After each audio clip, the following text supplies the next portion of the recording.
Good morning, sisters and brothers.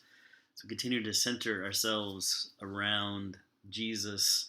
Been pursuing with God and with the Bible how we struggle well, and one of the things that is getting in the way and has gotten in the way for me for as long as I've been following Jesus uh, is how I think about God in relation to struggle, right? Because we have all these phrases we use, like God is in control, or God is sovereign, or God has a plan, or everything happens for a reason.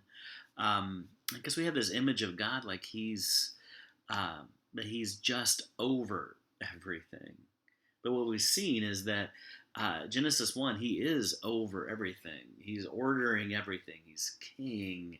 He is speaking and making things happen. But in Genesis 2, He's participating with His creation.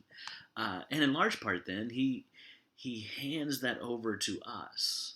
He sits back and watches us name the animals that He created. He tells us to be fruitful and multiply. He's created order, um, and then He hands it to us to continue His work, taking the raw materials He's given us.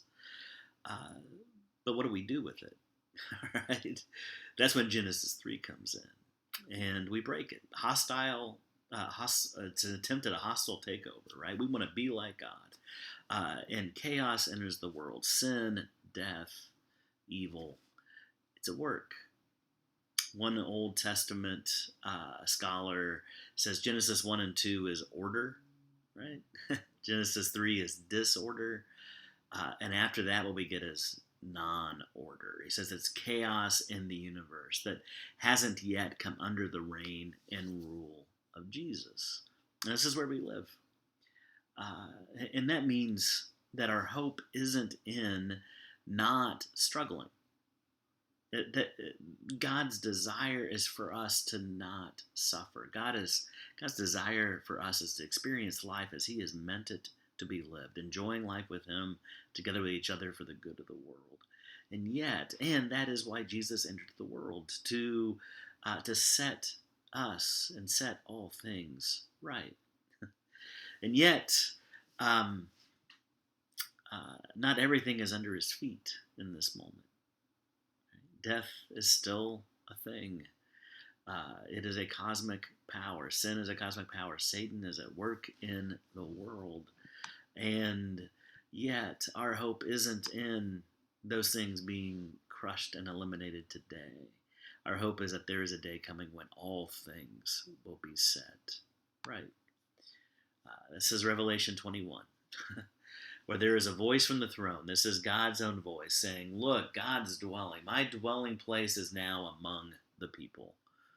And He will dwell with them. They will live together, enjoy life together. They will be His people, and God Himself will be with them and be their God. He will wipe away every tear from their eyes. There will be no more death or mourning or crying or pain, for the old order of things has passed away. There's our hope. Is that there is a day coming when that order of things will pass away. That death now, because of the work that our King Jesus has done and is doing, that death, sin, Satan, they don't get the last word. So let's just pray this little piece back to God. Father, there's a day coming when your dwelling place will be with us, your people in full. And we will dwell with you. And we will be your people, and you will be with us, and you will be our God.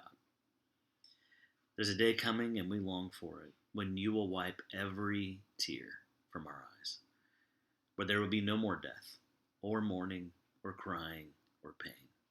Where the struggle will be no more, because that order of things will pass away.